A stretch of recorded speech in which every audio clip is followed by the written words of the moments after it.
Assalamu alaikum students. Hafiz Nabil Ahmed here. Business taxation week 4. जो topic आज हम discuss करेंगे that is assessment and types of assessment. Assessment क्या होती है, उसकी कितनी टाइप्स हैं, वो कौन कौन सी टाइप्स हैं, वन बाय वन उन सबको जो है वो डिस्कस करेंगे. तो सबसे पहले असेसमेंट को डिस्कस करते हैं कि असेसमेंट क्या होती है. Assessment is the act through which the taxable income, the tax liability or the amount of refund of taxpayer is determined. Assessment जो है वो एक ऐसा अमल है जिसके ज़रिए हम टैक्सेबल इनकम, टैक्स लाइबिलिटी या टैक्स पेयर के लिए जो अमाउंट ऑफ टैक्स रिफंड है वो मालूम करते हैं. In other words, assessments means a complete scrutiny of the information provided by the taxpayer in his return. The procedure of assessment has been made quite simple by the finance ordinance, and various possibilities under which assessment is made and the procedure to be followed in such case is discussed.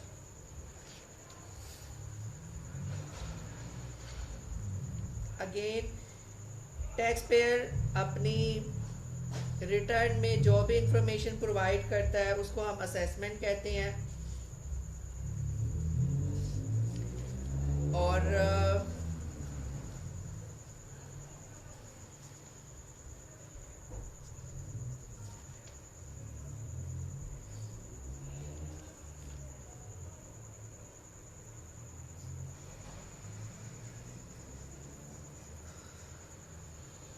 Assessment की जो है वो 4 types हैं. Universal self assessment scheme section 120, best judgement assessment section 121, amendment assessment section 122, and the last one provisional assessment section 123C and 122C and 123. The first one is universal self assessment scheme section 120.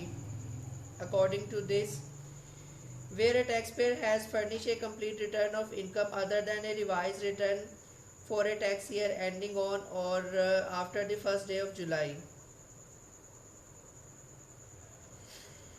Tax payer जो है वो एक अपनी complete income की जो summary है वो जमा करवाता है हर साल 1 जुलाई के बाद.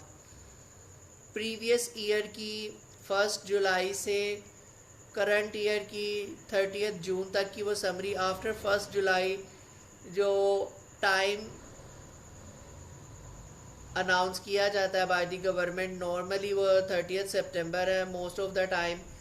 उसमें जो है वो रिलैक्सेशन भी दी जाती है. फॉर एग्जांपल लास्ट ईयर जो है 30 सितंबर से एक्सटेंड होके 1 मंथ वो 31 अक्टूबर, फिर 30 नवंबर और लास्टली 31 दिसंबर को जो है वो लास्ट डेट थी submission of income tax filing of return की. The commissioner shall be taken to have made an assessment of taxable income for that tax year and the tax due thereon equal to those respective amounts specified in the return. Commissioner जो है वो assessment करता है taxable income की जो tax year से related income tax return में show की गई होती है.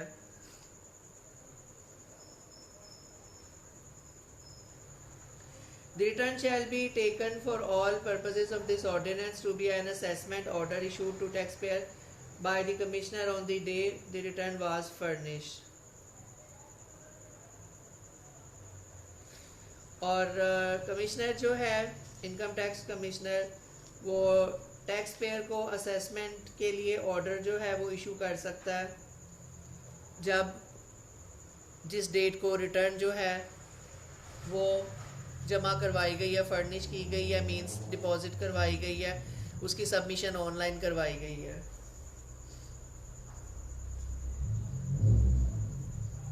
Notwithstanding the provision of subsection 1, the Commissioner may conduct audit of the income tax affair of a person under section 177 and all the provision of that section shall apply accordingly.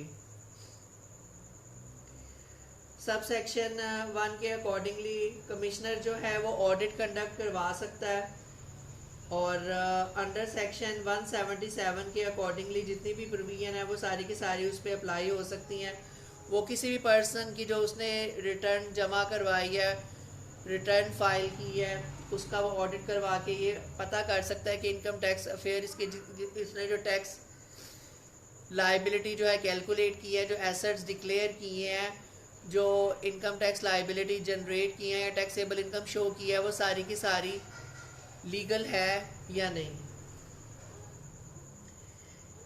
A return of income shall be taken to be complete if it is in accordance with the provision of subsection 2 of section 114.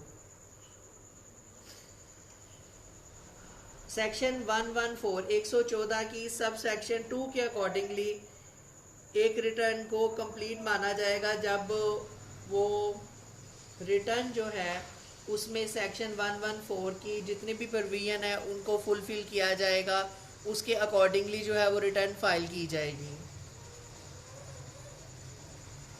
Section 114 2 और 2A पहले discuss करते हैं 114 2 को, फिर discuss करते हैं 2A को।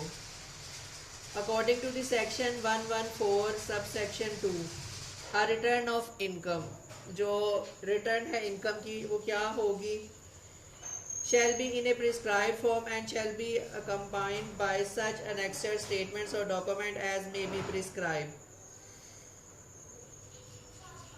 जो प्रिस्क्राइब फॉर्म है, जो उसका एक प्रॉपर फॉर्मेट है, उसके अकॉर्डिंगली इसको जमा करवाया जाए और अनेक्स्चर्स वगैरह कोई भी स्टेटमेंट्स या डॉक्यूमेंट जो भी रिक्वायर्ड हैं उसके साथ सबमिट करवाए जाएं। Shall fully state all the relevant particulars or information as specified in the form of return, including a declaration of the records kept by the taxpayer।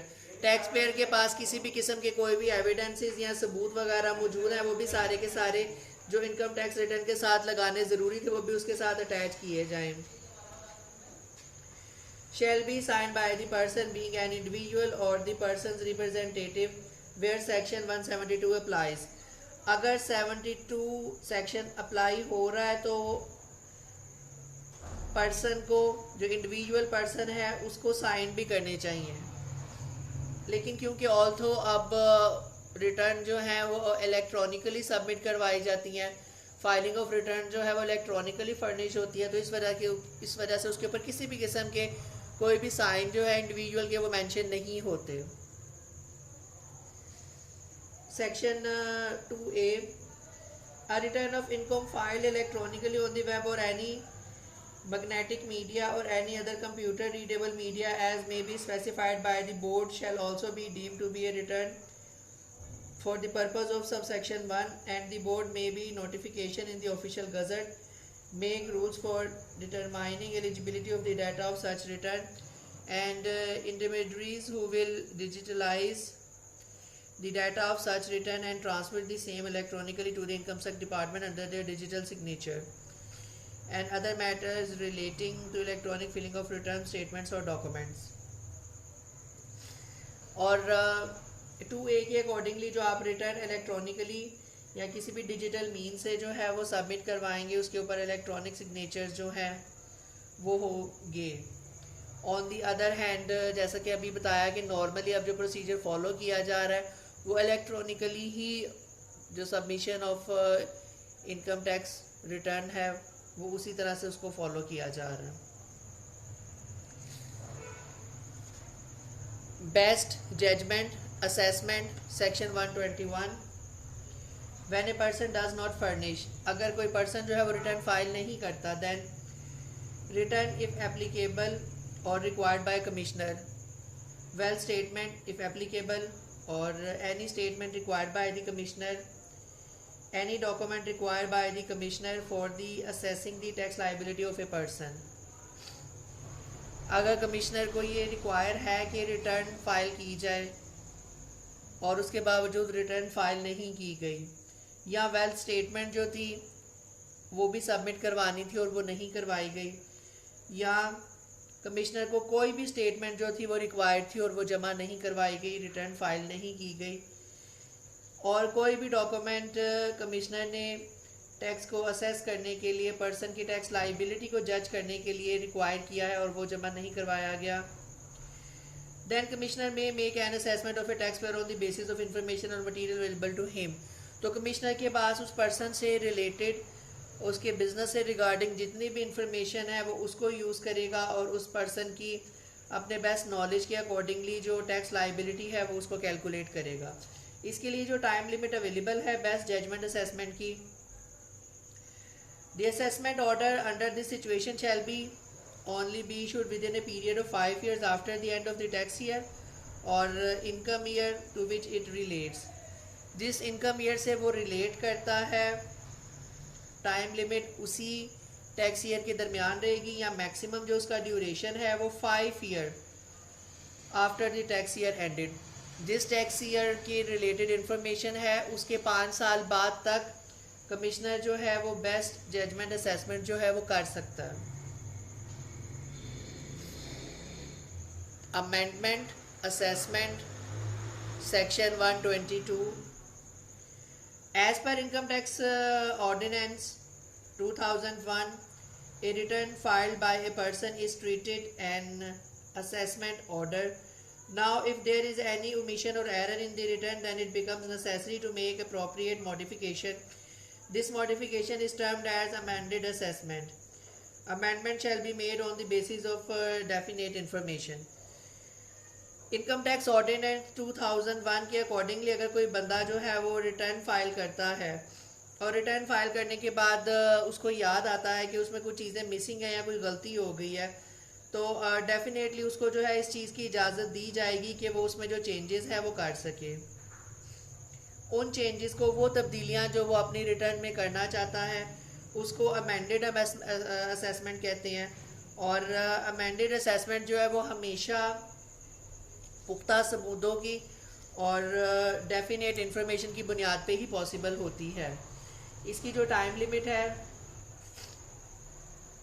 The amended assessment may be made within a time period which is later of the following 5 year from the end of the financial year in which the original assessment order is made।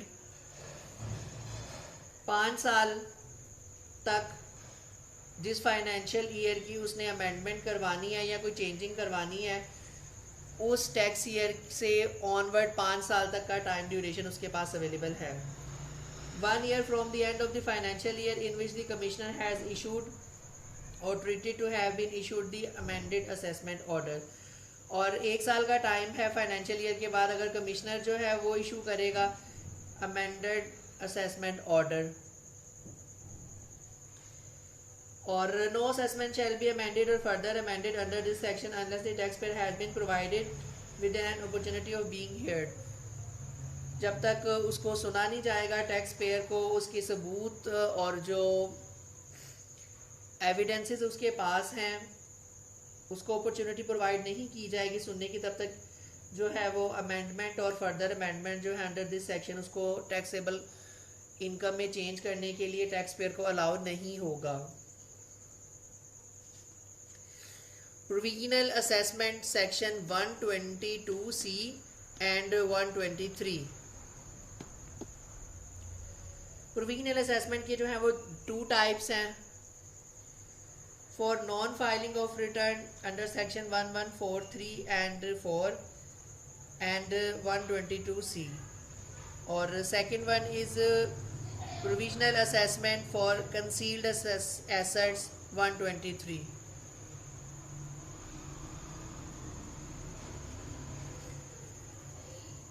For non-filing of return under section 1143 and 4 and 122C, where in response to a notice for filing a return 114 a person fails to furnish return of income tax for any tax year, the commissioner may be based on any available information or material and to the best of his judgment make a provisional assessment of the taxable income.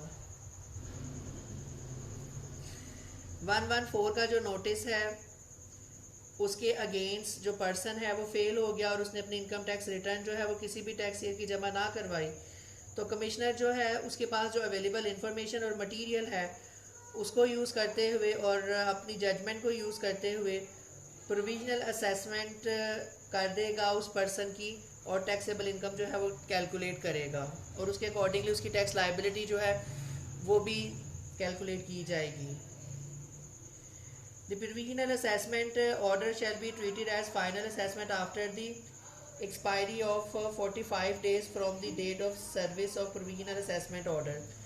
Provisional assessment order के 45 दिनों के बाद जो provisional assessment order है उसको final assessment जो है वो कंसीडर किया जाएगा और आफ्टर 45 डेज उसमें किसी भी किस्म की कोई भी चेंजेस या कोई भी अपील वगैरह या कोई भी रिलैक्सेशन जो है वो नहीं दी जाएगी. Provisional assessment for concealed assets, जो पोशीदा असासे या ऐसे एसेट्स जो शो नहीं किए गए इनकम टैक्स रिटर्न में, उनकी बात चल रही है. Where the taxpayer has concealed assets and that asset is impounded by any government department or agency, the commissioner may make an order assessing therein the taxable income and the tax liability of the taxpayer. अगर tax payer जो है उसके पास पोशीदा असासे थे, कुछ ऐसे assets थे जो उसने शो नहीं किए थे और वो जो है किसी भी गवर्नमेंट डिपार्टमेंट और एजेंसी जो है उसने उसे जब्त कर लिया या उसके कंट्रोल में आ गए हैं, तो कमिश्नर जो है वो एक ऑर्डर के थ्रू जो है वो उसकी टैक्सेबल इनकम और टैक्स लाइबिलिटी टैक्स पेयर की कैलकुलेट करेगा. The commissioner may issue provisional assessment order और provisional amendment assessment order before issuing a best judgement assessment order under section 121 और amendment assessment order under section 122.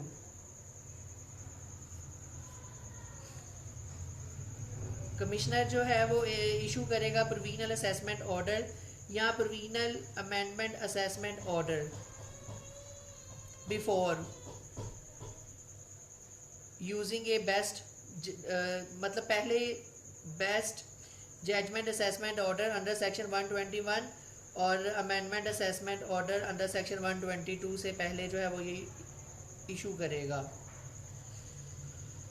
It is made on the basis of value for concealed assets, और जो भी concealed जो पोशीदा असासे हैं उनकी जो value है उनको कैलकुलेट करके उसी बेसिस के ऊपर जो है वो टैक्सेबल इनकम और टैक्स लाइबिलिटी जो है वो कैलकुलेट की जाएगी.